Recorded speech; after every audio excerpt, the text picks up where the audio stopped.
Where to draw the line on what is playable, on what is controversial. Your main man speaks out about this, about topics they don't want you to talk about, and I'm going to talk about it to you right now. Now, this is sort of spawned from a conversation I had 3 or 4 nights ago for a little over an hour on the phone with Phil Mercado. He's putting together Mage 20. He's been sharing information with me. I've been looking at some of the text documents, giving him critical feedback on them, various advice, not really anything along the lines of editing to that level, just essentially looking at things and giving him a sounding board of honest caliber. Phil's writing, by the way, for any of you who have not read any of his stuff since the World of Darkness line, which is what he wrote last from 13, 15 years ago. I had to correlate dates, but it's been a long time. He's continued to write, and this is going to make sense. His writing has gotten fairly significantly better, not by a tremendous margin. He was a good writer before. It's not like, the guy was writing with crayons like he was a half-wit, and now, he's writing, like John Milton. It's not that kind of level of progression, but it's notably better, which is going to make the book flow and be a lot easier and more fun to read. You're going to get more in a single sitting. I think you're going to sit for a few minutes longer, and I think you're going to come back to Mage 20 quicker. From what I've seen in Mage 20, it looks like it's going to really be an excellent gateway in for all those of you who are new out there that don't have the White Wolf stuff. It's going to have a large spectrum that it introduces right out of that book. So you could probably just buy that and just be straight. You probably won't need to buy any supplements after that if you don't want to.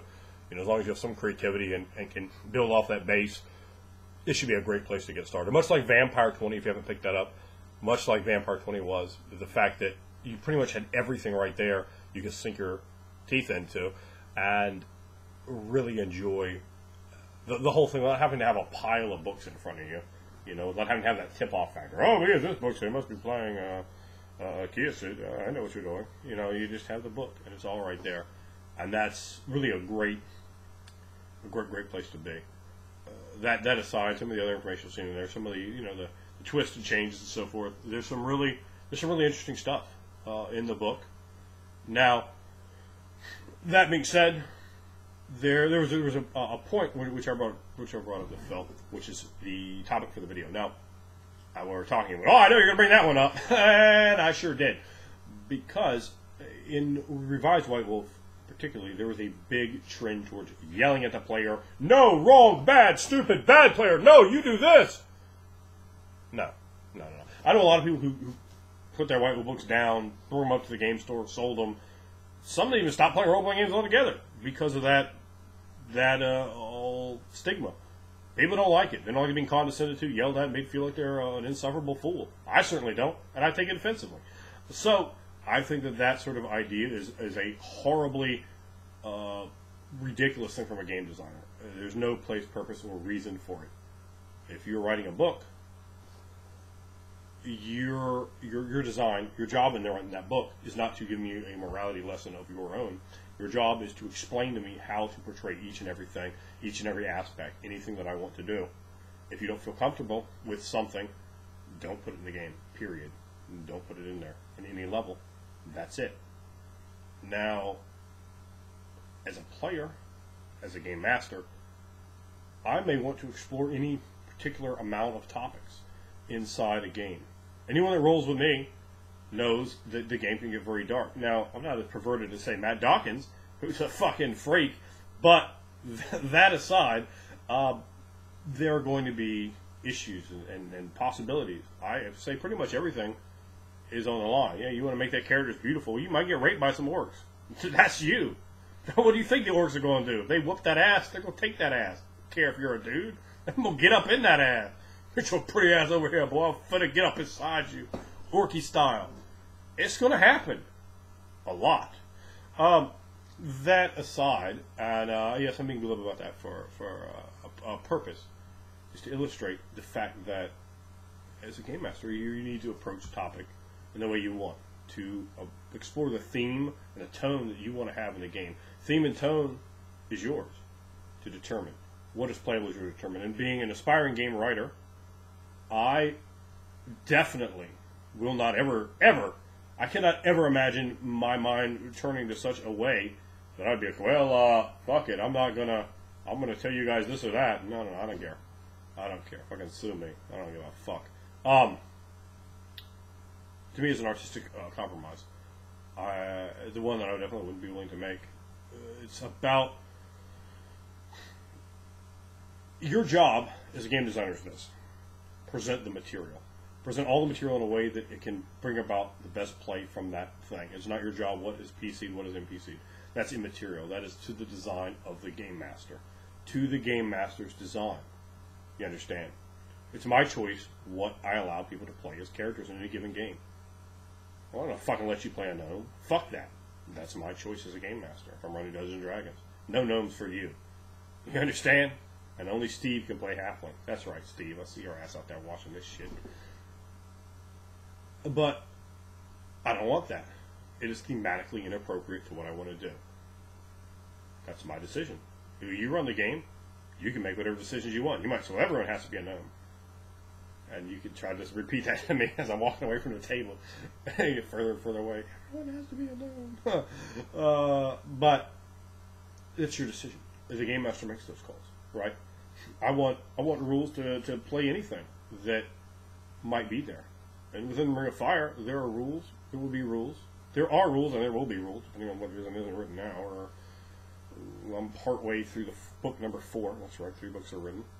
When there's one not written at all, but outlined, and then the other one half-ish way. It's hard to say exactly where you are in a book. Anyone that's ever written anything, it's like, I don't know where I am. I'm somewhere in there. There are a lot of words. I know that. But my design was to create as many things as I could, different things, and different scales for allowing playability. You know, everything from a human to an ogre to a dragon to a giant, whatever you want. These things are in there as playable deals, werewolves, a whole bunch of it. You know, it's all there for you to play. It's your choice, though. As a game master, what is playable? You're like, all right, boom, within Ring of Fire, we're all going to play werewolves. Oh, all right. That's your choice. That can well be supported by the system, and you can run it. You understand? You can all play ghouls. It can be run. Play a campaign where everybody was playing a certain type of giant, right? Or different types of giants. I'm not going to go into the different names I use, but I think they're a little more clever than Fire Giant. Yeah, that was a good one, wasn't it? Or Red Dragon. Oh boy, really? You know, some of those old D&D names, you know, you got to kind of look back and go, oh, I'm a Red Dragon. That's what we call ourselves, a Red Dragon. They're far more advanced mentally than you are. We've been around since forever, but that primary color is biatch. So enough about, you know, making fun of some of the degree of simplicity of Dungeons & Dragons that I assure you will not be repeated or replicated within the system I run. But it's about providing the options with an unbiased presentation. Here they are. From good to bad, from beautiful to ugly. Here's the options. They're outlined for you so you can decide what to do. I think that's absolutely the best way to do it without bringing moral concerns in there. Because let's face it, we live in a world in which people have substantially different morality. And we have already conceded the number one thing, genocide. Because fuck, we can't take that out of games. Fuck that bullshit. You can't sell a game that don't have genocide in it. Because fuck you. You're in any conceivable way different than me. Or you have treasure. Either way, you're getting killed because your ass is worth experience, isn't it? I mean, not in my game, but... so, you know, when you have the Dungeons & Dragons sort of idea and you've waded into the city of kobolds because...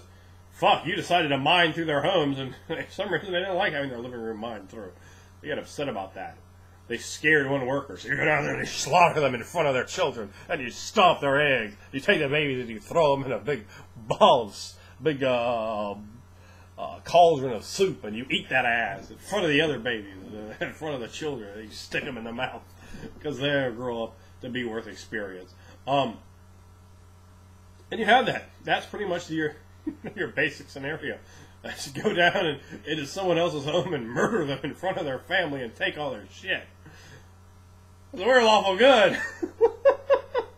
Hell yeah, we're lawful good. So good that we'll kill you. Yeah, so that is something that I think is really important to think about. The so good that I'll kill you factor, which does pretty much trumps any degree of anything else being objectionable in my mind. All right, so we have sociopathic mass murder and the murder of everyone, the murder of men and women and children, you know, in front of one another. Torture, and we're pretty much, it's pretty much going to run right in there, isn't it? We're going to find rules for torture all over the place.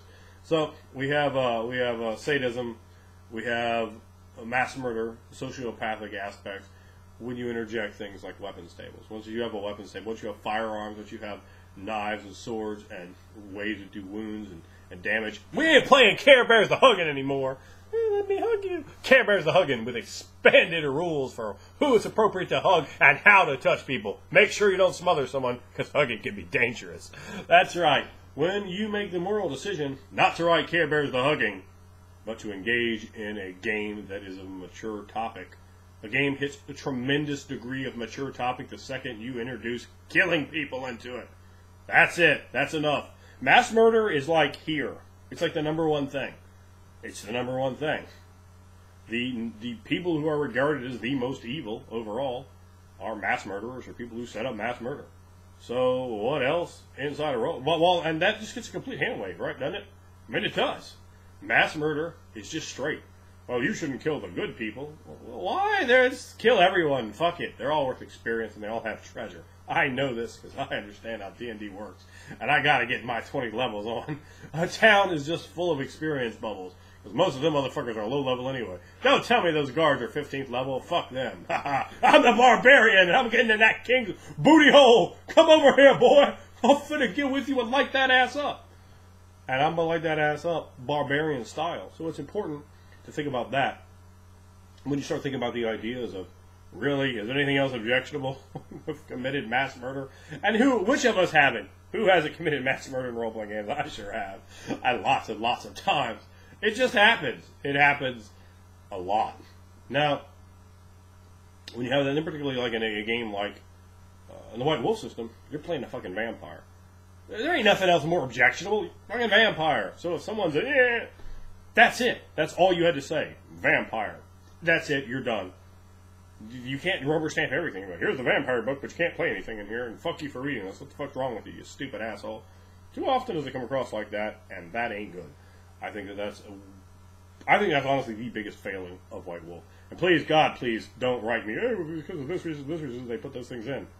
Trust me, I've heard the stories from the insiders in ways, where I know what they are.